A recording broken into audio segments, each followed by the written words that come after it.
Et bonjour YouTube et bienvenue dans cette table de catchomancie pour Stand and Deliver 2025. L'année dernière, on n'avait pas fait de table de catchomancie pour Stand and Deliver.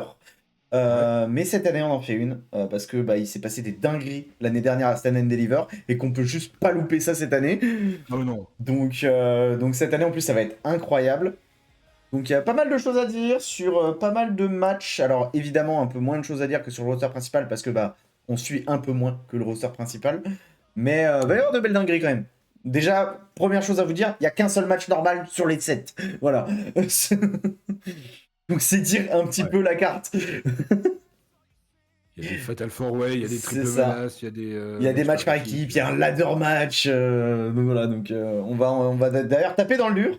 Et on va directement passer par le titre féminin majeur qui est en Fatal 4-Way entre Stephanie Wacker, Jordynne Grace, Jada Parker et Giulia. Compliqué. Euh, J'aimerais beaucoup que Vaker aille dans le roster principal, mais est-ce que c'est trop tôt? Je sais pas. Alors c'est trop tôt pour Euh, Giulia par contre. Oui. Ça, Donc Julia, c'est trop. Giulia c'est trop tôt. Grace Alors que Julia est arrivée avant Vaker dans Ouais, mais NXT. elle a pas fait grand chose malheureusement. Ouais. Bah, elle a été Elle a championne, été NXT Ouais, mais ça n'a pas été avant. marquant, j'ai l'impression, hein. Le truc, c'est que Wacker, elle est arrivée double championne, je perds pas mes titres. Point. Rien à foutre. Elle a abandonné le titre nord-américain, c'est pour ça qu'il est en jeu au ladder match d'ailleurs. Ouais, mais Jordynne Grace, elle Julia. vient à peine d'arriver. Par contre, Jada Parker, elle est là depuis un petit moment et elle commence à mériter quand même. Un moment Bah, qu'elle c'est ça, mérite, ouais. ça fait un moment qu'on lui donne pas son opportunité et tout. Donc, Je mettrais quand même. En vrai, puis après, pareil, si Vaker gagne, là vraiment, elle dominerait ouais. ce qui est pas déconnant non plus, mais est-ce que c'est l'occasion pour que Giulia récupère le titre qu'elle a perdu lors de leur dernier affrontement? C'est compliqué. Étant donné qu'on suit, enfin moi en l'occurrence, je suis vraiment beaucoup moins que le roster principal. Moi, ça fait quelques mois que J'aurais- j'ai fortement ralenti, mais j'ai quand même suivi plus NXT que toi au cours de l'année, on va dire. Ouais, c'est ça. Bah, globalement, Euh, j'aurais envie de dire Jada Parker parce que c'est la seule qui a pas eu de titre. Puis Jordynne Grace, elle a même Jordynne pas Grace, elle eu. vient d'arriver, quoi. Elle vient d'arriver, quoi. Mais Après, tu vas me Jordynne, dire, Vaker était arrivé depuis pas longtemps et elle a été c'est championne ça. Et puis un Jordynne mois. Grace, c'est quand même l'ancienne championne TNA, donc. C'est ça. Non, en vrai, petite surprise sur aller, j'ai envie de mettre une pièce sur Jada Parker quand Ouais, même. moi aussi. Parce que franchement, là, ça fait un an qu'elle fait des très très bons trucs que malheureusement, elle finit par perdre quand même. Alors bon, faut qu'on accepte le match underground qu'elle a eu avec Lola Vice. Parce que il y a aucun match underground qui a été fait à la WWE qui était bon. Donc. Par contre, qui prend le tombé? Ça, par contre. Julia, peut-être? Euh, Oh la en fait, le vache. problème, c'est que Vacker et Grace, ça leur fera trop de mal, en fait. Bah, c'est ça. Donc, pour moi, il y a que Giulia pour prendre le tombé, quoi. Malheureusement, Julia, ça lui fera du mal aussi, mais bon. Parce Mais que Giulia, elle s'est déjà pris un tombé récemment, donc ça voilà. cassera pas trop l'élan, on va dire. Mm. Et puis, Donc, petite rivalité après avec Julia Jada Parker, voilà, par exemple. ouais, Vaker ouais. voudra peut-être si Vaker reste NXT, il va peut-être vouloir récupérer son titre derrière. Bon, il peut se passer Mais des choses. pour moi, dans tous les cas, déjà, chose de sûr, Vacker ne prendra pas le tombé, déjà. Non. Non, moi, je suis assez d'accord avec toi. Je vois bien Jada Parker tomber sur Giulia, pour le coup. Mm. Ouais, je pense que c'est le plus logique. Mais pareil, si on regarde le même système, le cœur va quand même sur Vaker, mais je pense En vrai, moi, le que cœur irait sur Jada Parker, pour le coup. Parce que j'aime vraiment ce qu'elle fait depuis un peu plus d'un an, donc ouais, ouais, le cœur va rester sur Jada Parker pour le coup. moi je veux que Vaker passe au. Il faut savoir que quand Vaker a été recruté par la WWE, elle a eu le choix. Elle a eu le choix entre le roster principal et NXT, mais elle a choisi NXT, le temps d'apprendre l'anglais et tout. Là, elle a l'air un peu plus à l'aise. Peut-être que. Ouais, et puis elle a littéralement, genre si elle passe dans le roster principal, écoutez, moi je suis passé à NXT, j'ai pris les titres, j'ai pas perdu, voilà quoi. Maintenant Mais j'arrive ici, je suis là pour péter des gueules, Lyra Valkyria, file-moi ton titre. Ouais, excusez-nous, mais voilà, Lyra Vaker, Bel Air Vaker, si on reste sur les Voilà. top musiques qu'on a fait. Charlotte Flair vainqueur ou Ah, en fait, Stratton moi, vainqueur. je verrais bien un Lyra Valkyria vainqueur pour laisser un Perez Belair, en fait. Potentiellement, tu Ouais. vois. Il peut faire passer. Il y a des noms qui peuvent Ouais, passer dans la draft qui peut être monstrueux. Donc oui, on reste là-dessus. Et tant qu'on est sur la musique d'Axiom, on va en profiter. On va passer sur le match par équipe. Fraxium contre Enki Tank. Bon là c'est vite fait du coup parce que Ouais, c'est ça. on veut tous les deux la même chose malheureusement pour Fraxium. Ouais, bah en fait, on veut qu'ils passent dans le roster principal, quoi. Voilà. C'est techniquement, donc. Et ça implique qu'ils perdent leur titre. Donc ouais, carrément. Et puis du coup, Enki Tank, même si le cœur va quand même vers Fraxium de mon côté, hein, puisque Évidemment. techniquement, c'est genre avec les War Raiders, c'est mes 4 catcheurs préférés à l'heure actuelle. Donc. Ils ont passé une tête dans le ressort principal. Ouais, bah ils ont récemment. chacun fait leur passage. Les 2 matchs étaient incroyables, que ce soit Axiom contre Gunther en Espagne ou Nathan Fraser contre Rey Fenix à SmackDown. Donc, Donc Hank et Tank, champion, comme ça tu passes à autre chose. c'est ça. C'est ça, c'est ça. Et puis en plus, ça fait un peu écho avec l'année dernière, du coup, avec Baron Corbin et Braun Breaker, qui, pareil, avaient dominé pendant toute l'année et ont passé les titres au suivant à Stand and Deliver. Par contre, dans le roster, les Alors, ceci dit, non, je suis en train de capter, à Stand and Deliver, ils avaient gagné et c'est au NXT d'après qu'ils ont perdu le titre. Mm. Donc ils pourraient gagner là et perdre le titre à NXT avant la draft. Ouais, mais ce serait dommage, quoi. Enfin, je veux dire, de pas faire briller une équipe qui mériterait d'être titrée. Enfin, ce qu'ils ont fait l'année dernière, c'était un peu dommage, quoi. Oui, bah en De fait, ce faire serait con de perdre. faire vraiment un copier-coller année sur année, quoi. Ouais. Le truc, c'est que l'année dernière, ils se sont permis avec Fraxium parce qu'ils savaient que cette année, ils allaient compenser, quoi. Ouais, là. Et ils l'ont Non, mais fait, clairement. Hein, là, on est assez d'accord parce qu'ils méritent de passer dans le ressort principal. Par contre, laissez-les en équipe dans le ressort principal par oui, pitié. je vous en prie, ne les séparez pas. Foutez-les-moi à SmackDown avec DIY et tout, là. Ça peut être incroyable. Vraiment, Axiom, Ouais. MCMJ, ça peut me faire hyper de fou aussi. Oh, putain. Donc voilà. Ouais, ouais. Concrètement, Et vendez des putains de masques Axiom, voilà. Moi, vraiment, pour me faire le plus plaisir, s'il vous plaît, après WrestleMania, vendez des masques Axiom et les t-shirts War Raiders. C'est tout, voilà. C'est tout ce que je demande. vous le saurez s'ils sont en vente parce qu'il y a un moment, pendant un react, il va se pointer avec le masque. Voilà, j'aurai le masque et le t-shirt des War Raiders. Ça n'aura aucun sens, mais je serai content. Et les gants d'AJ Styles, rien à voir. Mais donc voilà. Ensuite, on va passer du coup sur le match 3v3 d'Angelo Family contre Dark State. Puisque donc c'est D'Angelo Family accompagné de Thea Hale contre Ouais. Dark State où il n'y a que des mecs. Donc logiquement, il y en a un qui devrait pas combattre. Oui. Donc à moins que Thea Hale se batte, hein, c'est le genre de catcheuse qui m'étonnerait pas du tout qu'elle en aurait rien à foutre.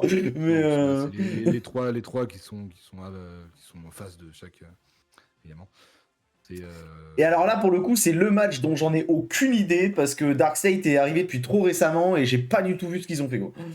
Bah, moi non plus, donc j'ai envie de dire par défaut d'Angelo Family. Parce que, voilà. Ouais, moi le cœur va rester vers D'Angelo Family parce que c'est ceux que je connais le mieux et en soi, Tony D'Angelo et Shining Stacks, je les aime bien. Je suis sur le site de la WWE, même la WWE n'a même pas mis dans les catcheurs impliqués les membres de Dark State. Ouais. Donc bon. Mais j'aurais quand même tendance à dire les Dark State parce que arrivé depuis récemment, donc. Bon, il me semble qu'ils ont eu des défaites quand même récemment. Mais... Donc voilà. Mais de tout ça, là pour le coup, c'est typiquement genre le match que je peux pas prévoir. C'est le match dont j'ai aucune connaissance, donc. Oui, bon, c'est pour ça que moi, par défaut, Tony D'Angelo Family, voilà. Du coup, on va passer au prochain match intéressant parce que là, on va avoir des trucs à dire. Qui est du coup donc le ladder match pour le titre américain qui a été abandonné par Stephanie Wacker. Ouais.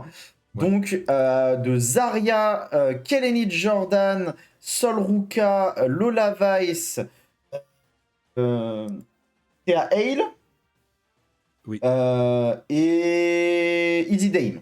Ouais. Voilà, donc oui, pour le coup, Thea Hale ne participera pas au match d'avant, puisqu'elle y participe là de toute façon. Donc. En sachant que Sol Ruka est championne speed maintenant.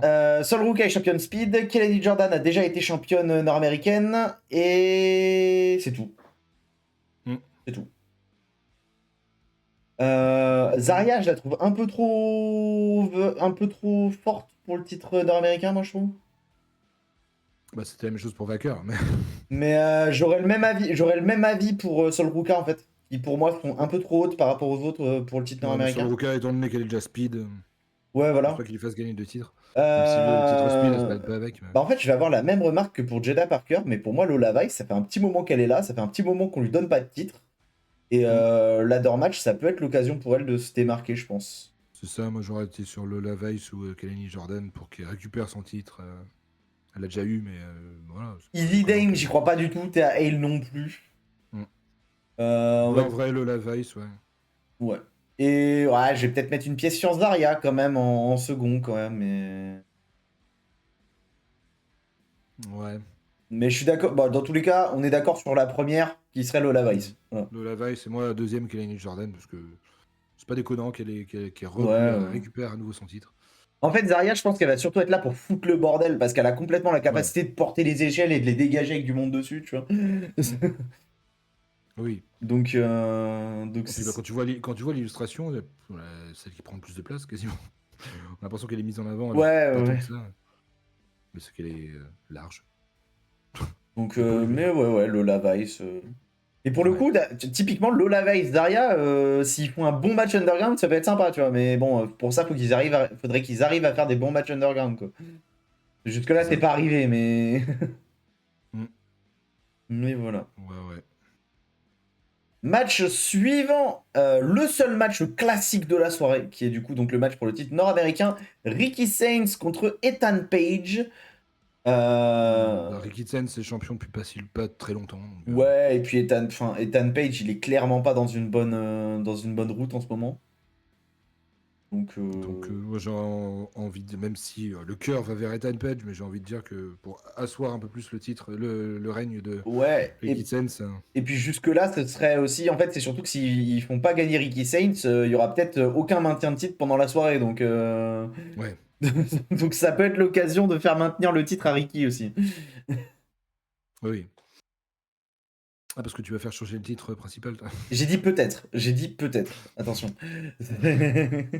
Donc, ouais, bah, vainqueur Ricky Chen. S'il est arrivé depuis pas très longtemps en plus, Mm. il est champion depuis pas très longtemps. Donc, Et puis en soi, sur le peu de catch que j'ai vu de sa part, franchement, bon champion, hein. mm, mm, ouais. Voilà. Enfin, Ensuite, on va passer sur le match tag team pour les aspirantes numéro 1 au titre féminin, donc par équipe, qui aura lieu du coup donc à WrestleMania en nuit 2, ou en nuit 1, je sais oui. plus, en nuit 2. Oui. Mais du coup, donc c'est pour une chance au titre après WrestleMania. Oui. Et donc, les équipes sont Jakara Jackson et Lashley Jones, qui est bah, la plus connue puisque c'est la plus récurrente. Ensuite, on a Cora Jade et Roxanne Perez, qui est une équipe relativement récurrente aussi. Mm. Tatum Pexley et Gigi Dolin, qui est une nouvelle équipe. Et Jessie Jane et Fallon Henley. Et une équipe qui est relativement récurrente quand même. En soi, la plus récente, c'est vraiment Tatum Pexley et Gigi Dolin. Mm. Et puis bah, moi, je vais quand même mettre, comme on l'avait dit en off, Lashley Jones, Jakara Jackson pour moi. Alors, pour moi, du coup, la moins intéressante, ce serait Jessie Jane et Fallon Henley. Oui, c'est d'accord. Voilà. Roxanne Perez, Cora Jade.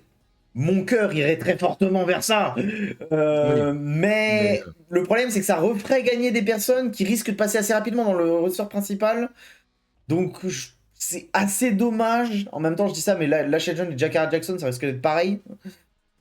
alors attention, il n'y a pas beaucoup de enfin en général, il n'y a pas beaucoup de personnes de NXT qui vont. Mais là, ils ont dit qu'ils en prendraient beaucoup plus, étant donné que les Ouais. shows sont plus longs. Et puis, il y a les titres mineurs maintenant, chez les femmes. Oui. Mm. Donc, moi, bah, on en parlait en off, mais moi, je pense que je vais mettre ma pièce sur Gigi Dolin et Tatum Pexley, pour le coup. Que j'aime relativement bien. Et, Donc c'est après WrestleMania, mais il y a un monde ouais. où ça ferait beaucoup de triple menace. Il y a un monde où l'équipe s'incruste pour le match à WrestleMania.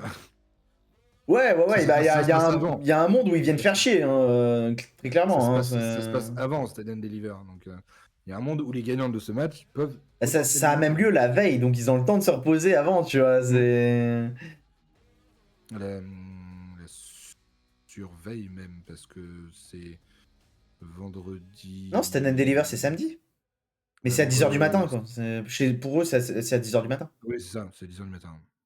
Ah oui, par contre, le décalage, s'ils doivent intervenir le lendemain, maman. Ouais. Ils vont douiller. Hein. Non, mais ouais, du coup, effectivement, donc toi, pièce Jakara Jackson, Lash Legend, moi, Tatum Pex et Ouais. Gigi Dolin, et le cœur sur Perez et Jade, Parce que je évidemment. pense que quand même la WWE va prendre un truc, on va dire, les valeurs sûres entre guillemets. Jakara Jackson et Lash Legend ont déjà passé une tête ils ont déjà eu une chance. Ils ont déjà fait participer à un PLE de la WWE. Ah, pour le coup, Là, les deux valeurs sûres en termes d'équipe, c'est Jade Perez et Legend Jackson, pour le coup. ouais, je Puisque pense les qu'ils vont deux pas. autres sont quand même moins, quoi. Bah, surtout Dolin et Pexley, qui est vraiment quasiment nouveau comme équipe, quoi. Mais peut-être qu'ils Mais, vont nous surprendre, peut-être que. bah ouais, c'est ça. Mais Donc voilà. à voir. Et enfin, dernier match principal, le triple threat pour le titre majeur masculin. Trick Williams, Obafemi et Jivon Evans.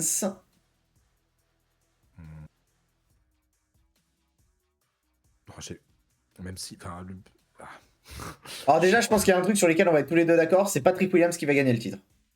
Ouais. Voilà. Bah, en vrai, je serais presque sur un maintien d'Obafemi. J'hésite fort, parce que je t'avoue que Jivon Evans, ça fait une putain d'année. Donc, je le vois pas passer dans le roster principal tout de suite. Beaucoup trop tôt. Mais Obafemi, quand même...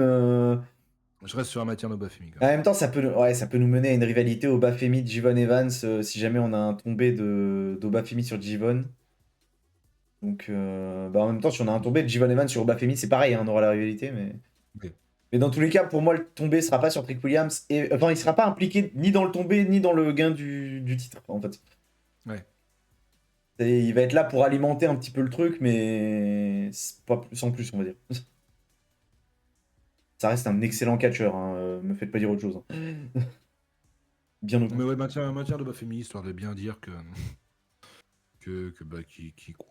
Voilà, qui Bah, domine alors, NXT. du coup, oui, je pense que je vais prédire effectivement une victoire d'Obafemi, mais mon cœur va aller vers Jivon quand même. Je le connais pas assez, donc moi, cœur Obafemi. Hmm. Vraiment, Jivon Evans, ça fait une très bonne année. Son match contre Andy Orton était incroyable. Vraiment. Ah oui, c'est lui. Ouais, bah. Ouais. mais, D'accord. mais ouais. Donc voilà. Ok, ouais, je comprends. Plus simple qu'une nuit 2 quand même. Hein. Ouais. Mais c'est moins important, entre guillemets. Bah, c'est le futur de la WWE, hein, si on accepte C'est Evolve et ça. LFG qui sont le futur de NXT. Mm. D'ailleurs, LFG et Evolve va faire gaffe, hein, parce qu'il y a des très bons catcheurs là-bas. Hein. Ouais. Evolve, là, j'ai vu un nom passer l'autre jour, j'ai vu un match, j'ai oublié son nom, mais il y a une catcheuse qui est vraiment très intéressante là-bas, qui pour moi va passer à NXT au moment de la draft dans le roster principal. C'est- Mais voilà. Écoutez, Ouais. on vous souhaite à tous une bonne soirée. On vous retrouve demain pour les prédits de nuit 1 et après-demain pour la prédit de nuit 2. Si jamais vous avez aimé, comme d'habitude, n'hésitez pas à liker, partager, vous abonner. Donnez-nous dans les commentaires vos prédictions pour les matchs. C'est vrai Oui. c'est vrai qu'on l'a pas dit sur les autres, mais bah, littéralement, vous êtes censé voir celle-là avant les autres, du coup, puisque celle-là apparaît, bah, du coup, nous, le lendemain du tournage, donc le 17, si j'ai pas de bêtises. Oui. C'est Vous ça. aurez le 18 nuit 1, 19 nuit 2, et le 20, vous aurez le deuxième épisode de MyGM qui est sorti. Et là, typiquement, vous avez normalement aujourd'hui, MGM qui est sorti aujourd'hui. aujourd'hui, au moment du tournage. C'est MyGM qui est sorti? Ouais, je crois. Si Ah, bah dans ce cas-là, c'est après-demain alors que ça doit être le 18 qui sort. Parce qu'il y a les Slammies entre les deux qui sortent. Ouais, oui. Je sais plus, je dis ça, Non, mais non, moi, j'en sais rien. non, les Slammies sont forcément sortis aujourd'hui. MyGM est sorti hier. Ah oui, bah alors ça. Voilà. Enfin bref, pour vous, ça ne vous change rien. Dans tous les cas, vous aurez une vidéo par jour jusqu'à dimanche. Et après, vous aurez, comme d'habitude, les 2 Mage Games par semaine. Tranquillement. C'est ça. Bonne journée à tous, et à la prochaine. Ou à vendredi, à samedi, à dimanche, si jamais vous passez sur les lives de React, évidemment. Puisque on va évidemment React, moi sur TikTok et Fabien sur Twitch. Salut. Salut.